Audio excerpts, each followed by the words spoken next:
Kelly, your dietitian and wellness manager. And on today's edition of the Color of the Month, we have something that you might not be expecting.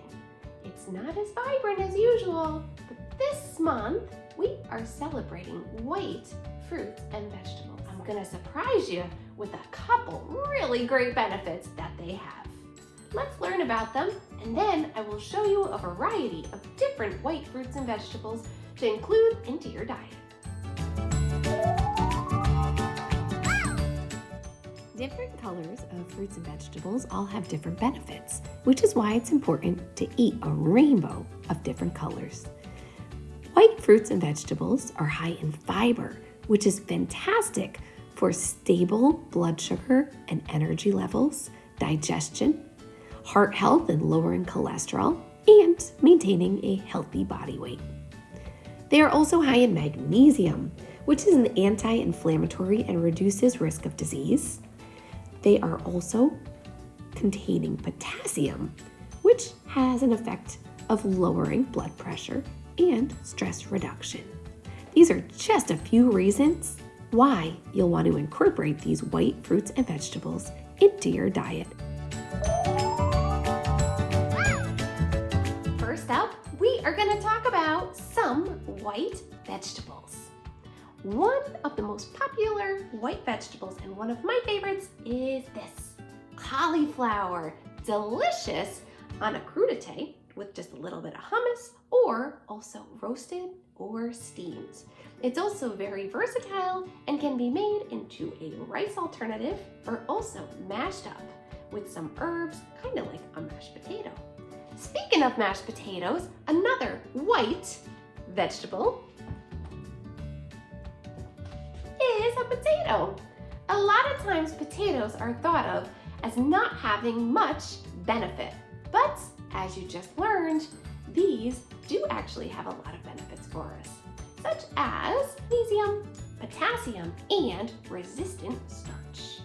This one here is a Yukon Gold potato, and it has a little bit of a more creamy flavor. This one here is a regular russet potato, and it's very popular for a baked potato option. And remember, if you want a little extra fiber, eat the peel. I also have another root vegetable. Now, a root vegetable means that it's going to have a leafy top, and the part that you eat actually grows under the ground and is part of the root system for the plant. Now, this here is a turnip, and this is a rutabaga. Very similar. Now let's cut them open and see what they look like on the inside. So I cut open the turnip and the rutabaga. Now the rutabaga is a little bit more of a yellowish off-white color, and the turnip is a very vibrant white. These can be enjoyed in a variety of different ways, but most popularly they can be roasted with a little bit of sea salt, pepper, garlic, or whatever kind of herbs you like, and a little olive oil, or you can actually steam them and mash them up. Really delicious. Now look at this here. You can actually see, do you see these fuzzy kind of hair looking projections from this rutabaga? As I was telling you before, this is a root vegetable. Now all of these little tiny roots that are coming out are going to increase the surface area for the root system, and they're going to allow for the root to soak up more hydration, which is water, and also more nutrients from the soil. So a lot of times, this root here is the main root, and then there's gonna be lots of small roots that come off so that it can really burrow into the ground and pick up those nutrients and water. This here is another root vegetable, and these are radishes. Now, do you see how they actually grow? The radishes are the root, and here are the greens on the top. And this is a parsnip.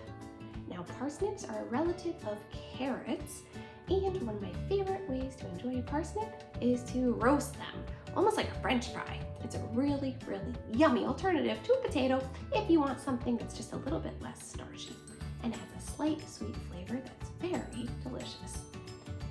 Before we move on to the fruits, I have one last thing to show. This garlic and onions too, but especially garlic has a lot of cardiovascular benefit. It's a fungus. This is a mushroom, and mushrooms are jam-packed with lots of benefits. And they actually contain vitamin D, which is very unique, which is also important for strong bones, strong teeth, and a happy mood.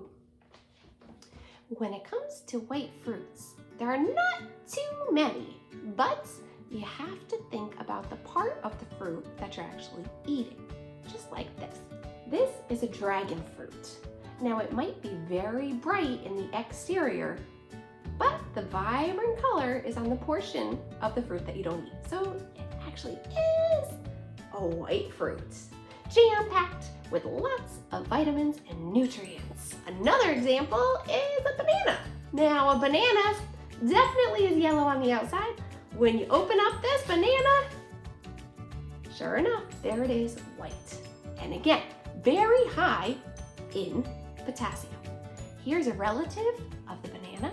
It's this. Do you know what this is? This is a plantain. Many times it's actually eaten more like a vegetable as kind of a side dish to a meal because it has to be cooked. There's two different varieties. There's green plantains that are more starchy, almost like a potato or a yam. And then there's a sweet plantain that's very sweet. You have to cut off the peel like this, and then you can either boil it or roast it. And the last fruit that I'm going to show you are these. What's this say? Berry de blanc, which means white berry. These are also called pine berries, and they are related to strawberries. They're very, very sweet and delicious, and you can only get them once in a while. They're also referred to sometimes as winter berries because much of the time, especially here in the Northeast, you can get these only in the winter months. I hope that you learned about different white fruits and vegetables and try to incorporate different colors into your diet every single day.